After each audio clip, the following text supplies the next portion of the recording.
Hi, welcome to Love Saranghae with Peter and Andrea. In the next 30 minutes, we'll take you on a journey into the exciting world of entrepreneurship, relationships, and the secrets behind achieving that coveted glow. Are you ready? Let's go.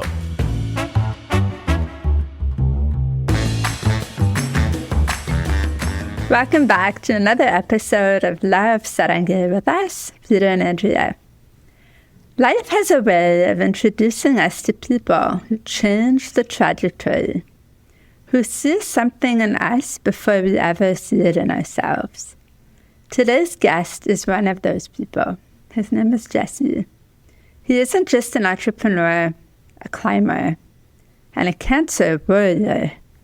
He's the person who inspired Peter to get healthy, to climb mountains, both literal and metaphorical, and to embrace the finite beauty of life. Diagnosed with Hodgkin's lymphoma, Jesse is facing the fight of his life, but instead of letting it break him, he is using it to build something bigger, a movement called Finite Game. In this episode, we dive into Jesse's remarkable story of resilience, the brotherhood he shares with Peter, the life lessons forged in snowstorms and hospital rooms, and the legacy he's determined to leave behind. This is a conversation about courage, purpose, and what it means to keep climbing even when the summit feels out of reach. Welcome, Jesse. Oh my God, it feels like he's going to take off his shirt and there's a big S on his tattoo on his chest. So what an introduction that is. I don't think my wife has ever introduced me that way. You're not that special. So it's off to a good start. Okay, well, welcome, Jesse. Thanks for having me. And yeah, that's a hell of an introduction to live up to. But I'll try my best. I'm sure you'll do fine. Do you want to share with our audience who you are, what you do, a little bit more about you? Yeah, sure. So as you mentioned, my name is Jesse. I'm an entrepreneur from Toronto. Peter and I have actually, through our, I guess coming up to like 30, no, maybe not 30, but definitely over 30 20. years. Yeah, 30 years. Yeah. Almost 30 years. Each other. Yeah. So as an entrepreneur, Peter and I have actually started companies together as well. And so we've had a really rich history of growing up and together supporting each other in our combined endeavors, whether it was living together as roommates or building a company and supporting each other's dreams and hopes and aspirations, and also being there for each other when shit hits the fan with life. And so today I'm with you as an entrepreneur, as a mountaineer, and as a cancer optimist, and just really looking forward to relaying the message and everything that I've learned, whether as an entrepreneur, whether as a mountain climber, and whether as somebody who's fighting cancer, and just whatever I can give, that's what has become my mission in life now. Thank you. Let's go back to the beginning. How did you and Peter meet? Why did you encourage Peter to try mountaineering? Like, how did this all happen? Well, I actually met Peter through Peter's younger brother, the middle one, Jason, and Jason and I were like kindred spirits. You're in your 20s, you're hot-headed, and you're working out all the time, and you think you're invincible as a person. And so we had a lot of great time, and we were actually working together. And through that, working field, I was introduced to Peter, who also wanted to be in that industry as well. And then at some point we were all living separately and decided, hey, why don't we just become roommates? It makes it easier.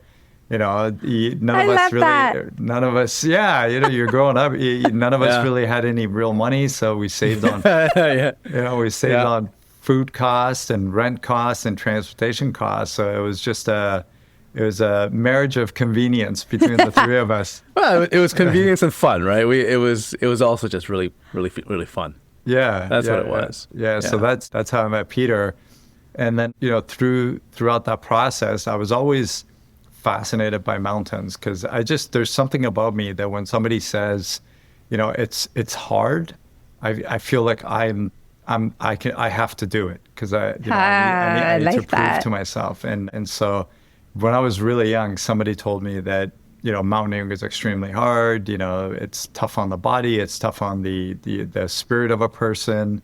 And it takes some sort of almost like a philosophical, stoic way of living. And so when I embarked on, my climbing adventures, I realized how true those things all were. And so I just decided that I wanted to try it out. And the more I tried it out, I realized that, hey, this would be an amazing thing for some of my friends to experience. And having known Peter for so many years, I know he's very philosophical in his thinking. He's stoic in a lot of ways, and he's an entrepreneur. So he's got that grit and want to go. And I knew the guy was running 20 kilometers a day, like it's nothing. So I'm like, hey, I think Peter would enjoy this. And obviously being close friends for so many years, the more of these things you can share with people who you really care about and care about you, it's like, why not? It means we're just going to spend even more time together in the mountains. It's not about a 1 hour climb. It's about 1 week in the mountains together. Yeah, so, exactly. Well, I mean, that was really fun. If I can interject a little color to the conversation. So from the moment he asked to climb the first mountain with him to the actual mountain that I climbed with him, it was a 10-year period. Yeah. So he first. I'm lucky and I'm humbled to say that I was the first person that Jesse asked to climb with him when he started climbing.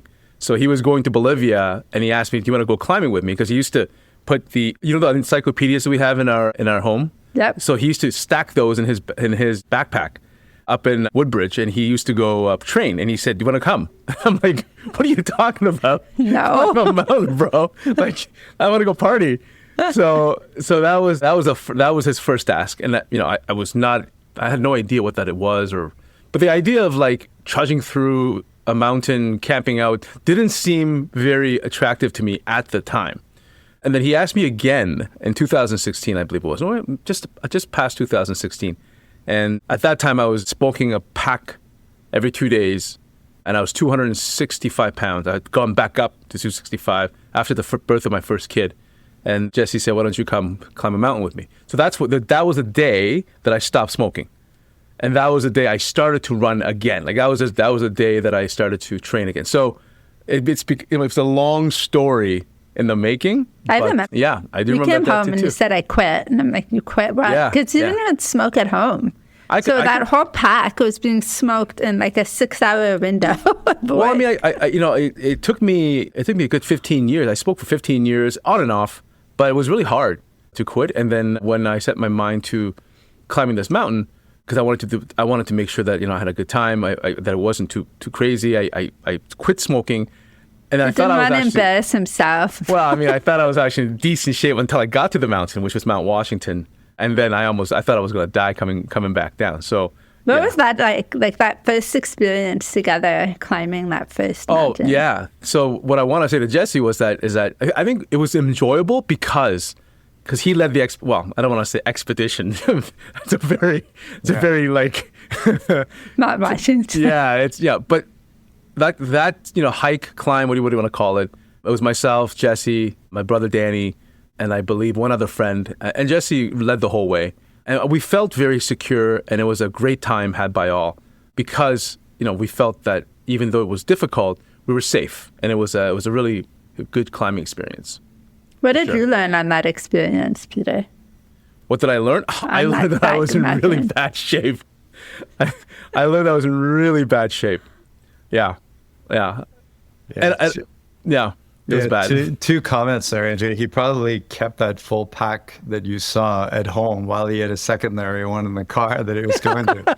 But yeah, no, the Mount Washington side, it was just, and I'll use myself as an example. I've never, ever, irrespective of how badly I beat myself up in the gym and putting as much weight into a backpack and training and everything else, I've never come to the mountain and think I should have trained harder. I should have trained harder. I should have trained harder. Yeah, and it's it doesn't matter what you do. you're always undertrained because a mountain just takes everything from you. Yeah, it's true. And then the other thing is, you don't climb the same mountain twice. You can go back to the same mountain that you had, a tough time with or an easy time with, the opposite, and it totally throws a curveball at you. Yeah. Because it's just the terrain is different, the climate is different, the wind is different, the ice condition is different. It's just like, wow. Yeah. To Jesse's point, like the part of the reason why I'm so maniacal about keeping consistent with training, like getting out there even when I'm hurting, etc., it's because I know how much it hurts when you're out there 5 hours in, and you're hanging at 45-degree angle, and kind of your life is on the line, and you're hurting bad, and you think, oh God, I should have trained more. Always, I should have trained more. Yeah, 100%. What are some of the other lessons that you guys have learned, like from climbing a mountain? What life lessons have you learned from those experiences? Maybe more Jesse than Peter, because Peter, I know. Sure. I mean, look, I'll give you a very real example that's unfolding in my life right now, and in a very big way the last couple of weeks. And my sister said it to me. So I'm switching from one type of cancer treatment that is not working, unfortunately, to a different type of cancer treatment. And in order to start the other cancer treatment, we had to cut off chemo. And when the chemo is cut off, my cancer is unfortunately very aggressive, and it comes back within days. It just grows really quick, and the pain is so excruciating that I don't think I've ever cried from pain in my life as much as I've cried, from pain these past few years. Because when it comes, it's like your whole body is on fire, and it's all consuming. And unfortunately, because the chemo had to be stopped in order for the new regimen, so they're extracting some blood from me that's going to be re-engineered. The killer T cells are going to be re-engineered and put back into my body. We can't have any chemo. We can't have any painkillers. We can't have anything. Oh, wow. So it's just a matter of like, the procedure is happening on Monday. You got to tolerate the pain, and we can't give you anything. Sorry, we can't help you.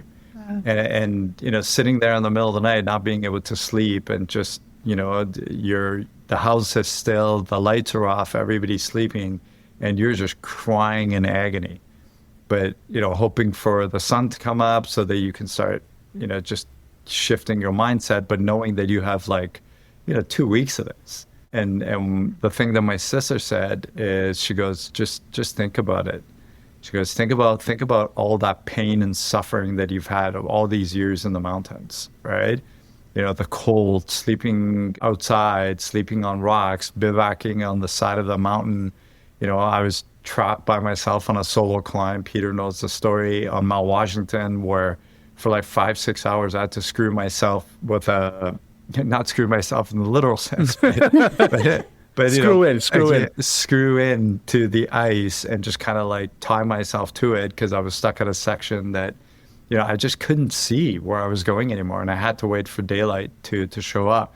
But that was just a very sobering thing that she said, and I definitely think a lot of that pain and suffering and the push through mentality is where it comes from. It comes from mountaineering, and obviously, I mean, you guys are running a business and you're both entrepreneurs. There's a huge element of entrepreneurship, right? When the odds are completely stacked against you all the time, and you got these mega Goliath companies that are trying to eat you up and just kill your market share, right? And it's that resilience and fixation on what you believe to be, your truth and why you're right to win that gets you out of bed every day. So it's no different. And that's why I think Finite Game is so applicable to just every aspect of your life, whether it's, you guys raising 2 beautiful children, and I'm sure that's challenging. And a little bit. Yeah. Or it's getting up every day and facing your competitors, building your business, or whatever you're doing, physically, which I know Peter runs and climbs mountains with me. Andrea, I'm sure you got your daily game that you're at. And that's, I think that's why I think it's really important in life to do hard things. I really do believe in doing hard things every day. And I so love that. being out of your comfort zone every single day, like, sleep on the ground intentionally. Don't sleep in the bed one night once a week, once a month, once a quarter. Just sleep on the ground and be really uncomfortable. That gives you such a deep appreciation for your bed, right? Ooh, I love that. Sure. Challenge accepted. Yeah, no, 100%. People complain about all the creature comforts that we have, first world problems. I mean, sleep on the ground, that mattress that you wanted to throw out the window, all of a sudden is paradise the next night. Okay, so yeah, I agree with you 100%, man. But now that you've mentioned Finite Game, I know how important that is to you.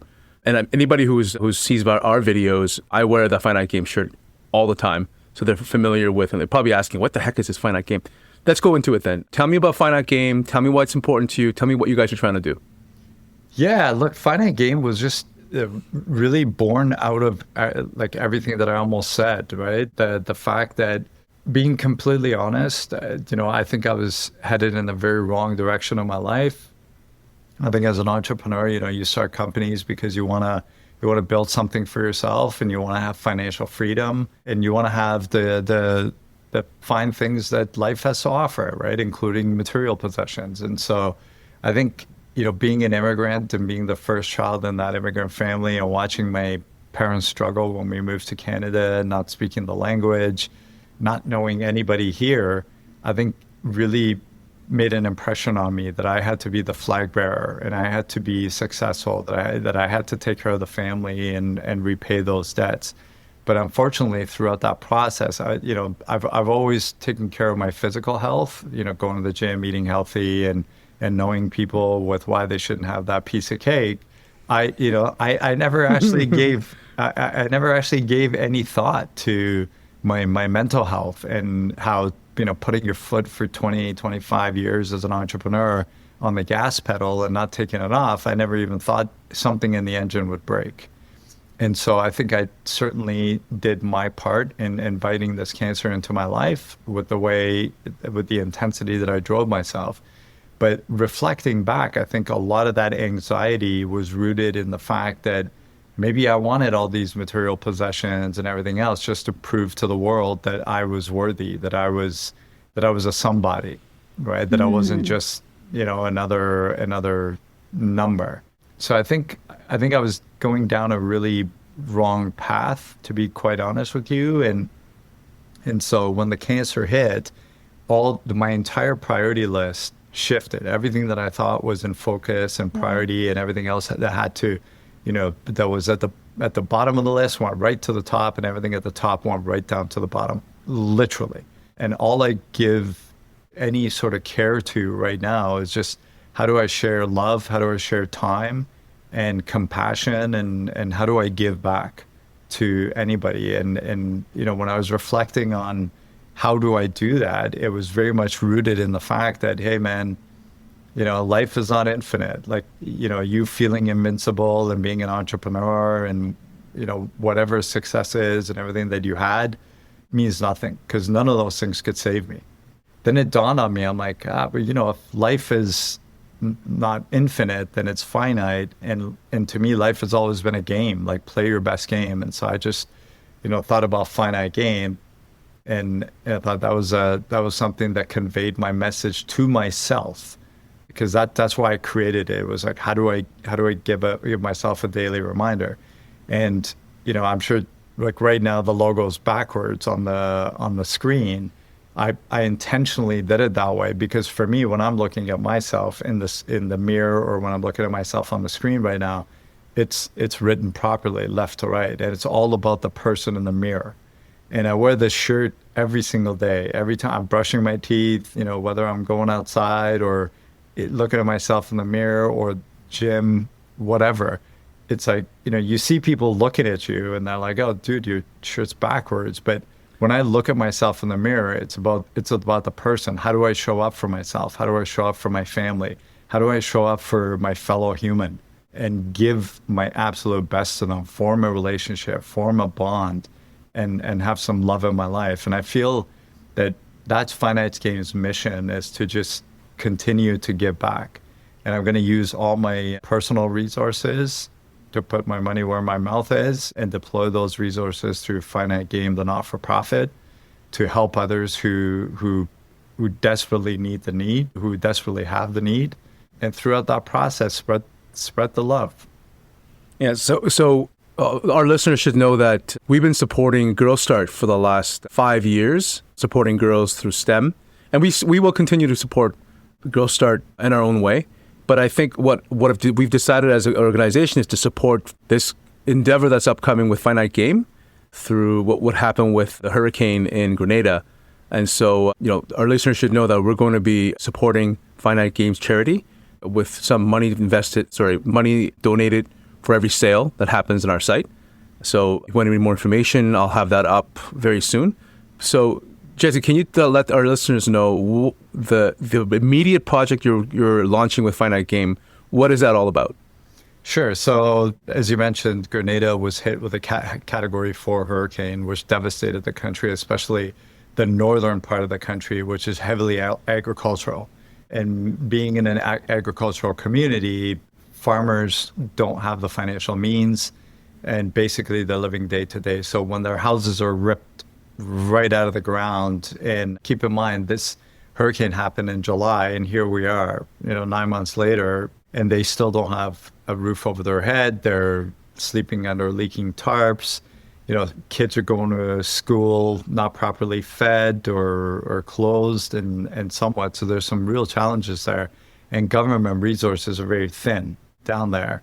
And so the project is called 20-20-20, building 20 homes for 20 families that are 20 by 20. So very modest 400 square foot houses on concrete pillars, wood floors, wood walls, and a hurricane-proof roof, just to be able to get them into safety. And so they're not living under tarps.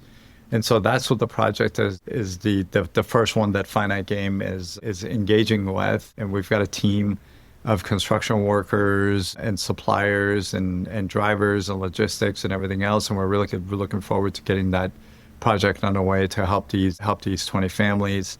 And then after that, there's another project that's slated for actually Bolivia. It would be a community center / a nursing center / the daily school for the kids at a very, very remote village at the foot of a mountain, which again, heavily agricultural and very little financial means. And so that's what I've decided that I want to commit the rest of my life to, the next chapter. I really do feel that I'm at a crossroad where there's the old field of me, accumulate, success, whatever that means, chasing the mirage of success. I can continue to plow that field, which only produces for me and doesn't really spread the love. Or the other side of the crossroad is this new field. And I want to plow that field. I want to farm that field. I want to put seeds in that field. And I want the beneficiaries to be the people that need help the most. And I think if I can do that, I think that viscerally just feels so much more right to me than doing more and more for Jesse. Well, so our listeners should know that this movement is not it's not like just kicking off now. It's well underway. People are donating their time, their materials. We'll be donating, obviously. All of our friends are doing the same. Can you tell our listeners exactly what's happening on the ground? Like, paint a picture so that they know how to get involved or get excited to get involved. Yeah, for sure. So the 20 families have already been identified. The construction crew is ready to go. So I mentioned the logistics and everything are underway. And so that effort is happening. How your viewers can help is donations, obviously, of any amount would be greatly helpful. I think for this project, we've had a number of volunteers, which has been fantastic. Oh, that's cool. So, maybe for the next one, we'll be looking for volunteers as well. And then the other thing is Finite Game is not just about donating money and volunteering for these things, they can get in touch with me and just let me know. Maybe they know Grenada, maybe they know people down there who can help. Maybe they know somebody who would be instrumental in helping Finite Game as an organization here to get the message out there more quickly. So it's a whole host of ways that people can help broaden the message and the mission of Finite Game and what we're trying to do across the world. I think we'll be able to put all of this information in the show notes, as well as how people can connect with you. And also, if you cannot find Jesse for whatever reason, you can connect with me and I will connect the two of you. Jesse, on your website, the Finite Game website, you have a quote, and it says, "We all have two lives. The second one begins when we realize we only have one." What does that mean to you? This quote resonates with me so much because again, reflecting on the story that I just told about myself is, you think you're living your life. You think you're living the life that has meaning until that just doesn't make sense anymore, right? And I think it usually takes a traumatic event to, whether it's cancer or loss or some sort of real trauma that just jolts you and you realize, hey, this is not the way I envision things to fold out. And there's got to be more to this. And I think it's at that moment where something clicks in the brain and within your soul that it's impossible to go back to the person that you were before. And you want to create change in your life, whether that change is internal and for yourself because you realize, hey, maybe I am addicted to certain substances, and that realization just kind of like wakes you up. Or maybe a loss of somebody who's very, very, very dear to you that happens, and you just think, oh my God, I should have seen this person more. I should have told them I loved them more. I should have hugged them more. Yeah. And we all have those feelings of loss and remorse almost. But that's another opportunity to just kick off your second life and say, you know what, I'm going to make sure that the people that I absolutely love, I'm going to hug them X number of times a week or a month or something like that. So it really is that. It's that moment of transformation that triggers you that you just simply can't go back to the old Jesse. It's impossible. Hey, Jess, if somebody's listening to this and they're not dealing with cancer right now, or maybe there's no trauma in their life, but they resonate with what you're saying. It's like, look, I'm not living the life I want to live now. I'm living the fake life. I want to change, but I don't know where to start. I'm overwhelmed. Do you have any advice? Where can somebody start? Like, how is it just simply looking at life and what? Is it meditation? Is it climbing a small mountain? Like, what would you recommend to someone who says, hey man, like, how do I start?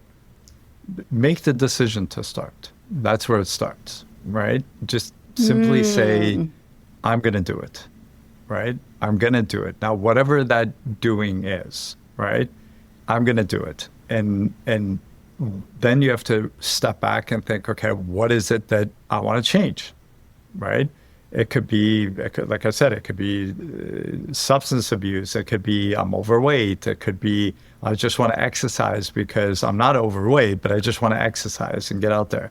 Maybe it's telling people around me that I love them more. Maybe you have emotional issues where, some people like absolutely love people in their lives, but they have a difficulty or a challenge of even conveying that love. Right? Maybe it's as simple as that. But just make sure that every day you do that one thing. You have to do it, right? And I'll give you a very silly example, right? I never made my bed. I just thought it was silly. I'm like, why am I making my bed if I know I'm going to be back here tonight and I'm going to get in, I'm going to mess it all up? That's the same conversation every man has in their head. I just never understood it. I'm like, I'm not doing it. And I always made fun of my friends who did it, right? In fact, it's just like I never get it. I never got it. Anyway, I decided one day that I think it was like believe it or not, it was only a couple months ago. I decided to do this, and I'm like, you know what? I'm going to make my bed every morning.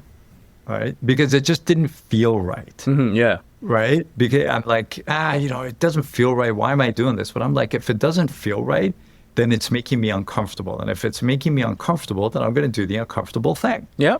So I walk around the bed. I first started with just hospital corners. Yeah, just one of those things. And now it's to the point where I kind of I make sure the by the pillows it's folded down, it's tucked, it's straight, and you wouldn't believe I get joy out of that. Then and you know what I do? I step back and I look at it, and I with a sense of pride, and it's just making my bed. And you know what it does? I'm telling you. At night, when I want to get into bed, I'm so much more relaxed because I'm now not getting into a messy bed. Yeah, exactly. Yeah, I'm getting into a very inviting and comfortable bed. And so that was just it just shows you it's those little things that compound, right? I mean, Albert Einstein said, interest, compounding. Is a phenomenon, right? Yeah. And it's always those little things that compound and enrich your life. Now, it could be making your bed, it could be drinking less alcohol, it could be eating healthier foods, it could be going for a walk every day, it could be telling people around you love them, it could be hugging somebody, it could be showing up for yourself for 10 minutes, 5 minutes of meditation. But when you compound those things together, it significantly improves your overall quality of life and your happiness. And guess what? When you're happy, people see you smiling. What happens when people see a person smiling? They smile right back, right? Whereas if I'm frowning and I'm like this, the other person's going to put their head down and just walk right past me, right? So it creates a lot of missed opportunities to have human connections. 100%. I love this whole bed analogy because that's me 100%. If I don't make my bed, everything else after it is hard. But when I make my bed, I feel like I've accomplished something, and then it encourages me to accomplish something else. So it almost promotes the next big thing or small thing. I would 3 months ago, I would fight you. Right? But now that I'm doing it, I'd be like, Andrea, are you crazy? You're going to sleep in this thing tonight. We're like, what are you doing? Well, but now I 100% get it. And I understand my friends who make their beds. Well, it's in the same vein. Bruce Lee had a really famous quote. It's when he said, I do not fear the man who practices 1,000 techniques once. I fear the man who practices one technique 1,000 times. That's right. Right? It's just it's the insignificant act of making that bed in the morning done 1,000 times makes it significant. It's that consistency. Right? It's that growth in the event itself. Exactly. Right? Absolutely. I think it's also when you look at change over time, change doesn't happen, like Peter said, from doing the big things once in a while. Change happens from doing many little things over and over and over again. You can say the same thing about skincare. Doing a full skincare routine once a week isn't going to really do anything for your skin. But doing, maybe a 3-step skincare routine, that's something that you can get behind and be consistent with. Doing that every day, you're going to notice a difference in the look and feel of your skin. Okay, I have another question for you. So you were diagnosed with cancer. Your whole life changed. And, you went through the whole emotional, why me? How did this happen? All of that. Was there ever a point in your life, in this process of the cancer diagnosis and the change in your life focus, was there ever a point where you were grateful? Grateful? Yeah, look, Andrea, I'm honestly obviously I don't want to have cancer. Of course. Right? But I'll tell you, I'm grateful for it, right? Because of some of the things that I said before. I was just, as a human being, I feel like I was going in the wrong direction. I think I was losing touch with the meaning of life and love and community, friendship on a daily basis. I was neglecting everything for the mirage of success, right? And if think about how silly that is. I'm trading my most valuable commodity, my time, which is very finite, Yes. for material things, all of which are, none of them is mine. It's an illusion. Like, Yeah. I can't take any of it with me, right?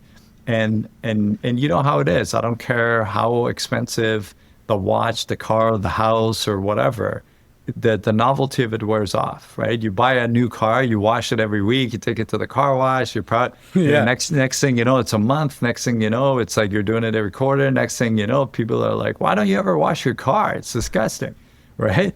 And so it just shows you how, those material things don't really mean anything. It's just, it brings happiness. But whenever, I look at it, I was always looking externally for something else to fulfill my internal, feeling of lack or not being enough. And so this cancer, when it introduced itself to me, it woke me up. And I don't, and again, I'll use the entrepreneurial mountaineering experience. I think you have to have a lot of grit and perseverance and determination. And I call it rhino skin, right? Like, rhinos have very tough skin. Yeah. I call it rhino skin. And you have to have that if you're going to start a company. You're going to have that if you want to decide to climb a mountain. Or you're going to have that if you want to do something that really puts you outside of your comfort zone. But as a result of that rhino skin that you've built over your life that enables you to go and climb mountains and, look in the abyss of the entrepreneurial graveyard and say, no, I think I'm going to win, right? But the downside to it is that same grit and that rhino skin means that you can take a hell of a beating before you learned your lesson, right? And I think this cancer, I needed something crazy to just jolt me. Otherwise, there were signs everywhere. Why are you neglecting your family? Why are you neglecting love? Why are you neglecting, anything that is of true value for this material thing that really doesn't mean anything? And I think, with a personality like mine, with that very much a rhino skin, I needed a major slap. And, I still say it today. And I think if the first round of treatments had worked, I'd probably, being the stubborn person that I hope I'm a lot less stubborn today, but being the stubborn person that I was, I think I probably would have gone back in my old ways. I think if the second treatment had worked, there's an element that I probably would have gone back to my ways. I think if the third one had worked, and I just think this is like God's way of saying, listen, man, I'm trying to direct you in this direction. Right? Smack you in the face. Pay attention. That's right. I need you to pay attention, and I have a bigger mission for you. I need you to really be listening to me, and I really need you to surrender. And that's exactly how I feel. I feel like surrender is the only way out of this. Yes. And just do the work that needs to happen. And so, yes, I wish I didn't have cancer, but do I wish it away? And I wish it never happened? As messed up as it may sound to you guys and maybe your viewers, I'm glad it happened. There's a lot of suffering, but the suffering in the mountains, when you get to the top, it's worth it. 100%. Yeah, and I'm hoping that the suffering through this cancer journey is going to get me to the summit where I just actually realize what my mission in life is, and that will bring me a lot of joy. It's interesting. 100%. It's really interesting what you just said, man. The suffering would be all worth it when you get to the top of the mountain. And that's what we say as entrepreneurs. But what's really funny is whenever we climb Mount Washington, and no matter what conditions that we have, when I get to the top, I'm grateful. I'm proud of myself, and it's a beautiful, beautiful feeling. One day, the last time, I overheard a bunch of tourists. So for those who don't know, there is a railway, a cog railway, that goes up to the mountain. So you can basically buy a ticket with your family, and you can go up the mountain through a train. And then you can go up to the train, get off the top of the mountain where we are, at the top, very top. You can buy souvenirs, you can, get food, etc. And I overheard a young man say, "What's the big deal? What's the big deal?" he was standing on the same top of the mountain that I was, and he was saying, "What's the big deal?" And I felt like turning over and say, "I'll tell you what the big deal is, right? Like, you didn't climb 5 hours of treacherous rock weather with your buddies to get up here, and you're not going to go down in that condition either." But, all of these things are in my head. But what struck to me was, it's not really the destination, right? It's not. It wasn't because we were standing at the top of the mountain. It's because my buddies and I went through that together for 5 hours. That's what made it worth it, right? So that was an interesting conversation I overheard last time. Sure. Yeah, it's always the overall experience. It's not just it's perspective too. It's a perspective. Exactly. How you got there makes an entirely different story for what it looks like at the top. Yeah, for sure. I mean, you take people in the mountains, and it happens to me every single time. And I watched it happen to Peter, and I watched it happen to all the other guys that you climb with. When you get to the top of a really tough mountain, the sense of joy and emotional release, just your body, you just start crying. Like you can't help it. But I guarantee you, if I take you, throw you into a helicopter and plug you back on top of that 18,000 foot peak, those emotions will just not be there because you didn't experience all the mental fighting with yourself and your body screaming, "Get me out of this cold and get me out of this element," and having to compartmentalize those things and deal with it emotionally, physically, spiritually. It's just like, the person beside you is going to be like, "Wow, what a great view." And you're thinking, "My God, this is the best view I've ever seen in my life." Yeah. And so that's where the difference is, Peter, that you're pointing to, and it's very valid. So right? true. And that's why it's important to, if you want to feel those real emotions and sense of accomplishment and, the building up that rhino skin, you got to do the hard thing. You have to do the hard thing. I feel like that's the overall message of today is do the hard thing and then find the confidence to know that you can handle it and you'll figure it out. Jesse, is there anything, what is your wish? If you could have anything you want, anything you'd love, anything that's possible, what would you love? I mean, my first hope is that, I will find my health again. That to me is something that I'm gonna cherish and nourish even harder for the rest of my life. And I wish that I can have a meaningful impact on other people's lives, whether it's the opportunities like being on a podcast with you and getting the message out to people, or what Finite Game's mission is, to empower and touch people's lives who need it the most. And so that is my wish, and I wish it from the deepest, most sincerest part of my heart and my overall being as a human, because I feel like I'm finally, for the first time in my life, on the right path that I should be. And I don't want any more slaps from God. I'm just gonna. I got it. I'm here.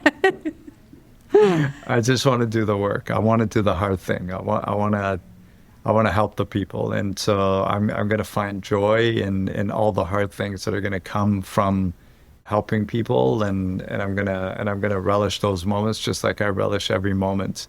The hardship in the mountains, but knowing that the summit is going to be such a beautiful, beautiful thing. And I know that Finite Game is on the right path, and whatever I can do to spread that word, that's now my hope and my wish. Jesse reminds us that the greatest summits are not just reached with our feet, but with our hearts wide open.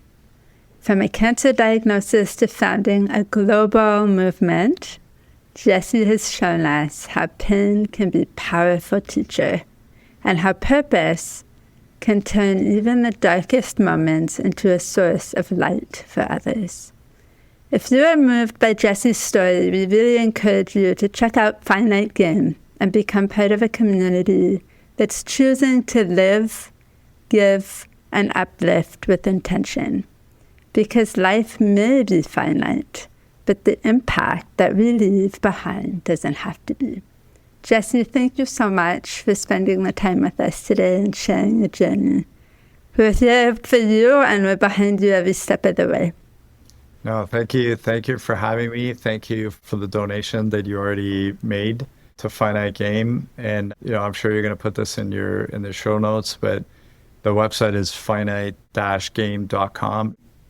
Everything will be in the show notes, and you can always reach out to me on Instagram @overskin or @Love Saranghae Skin, and we will direct you to Jesse. Perfect. Thank you so much. Bye-bye. Bye for now. All right. Thanks for listening to Love Saranghae with us, Peter and Andrea. If you've enjoyed this episode, leave us a review. Your ratings and reviews help more people like you find our show. Don't forget to subscribe so you never miss an episode, and share this podcast with someone you think would love it. Until next time, love yourself, love one another, and love the world.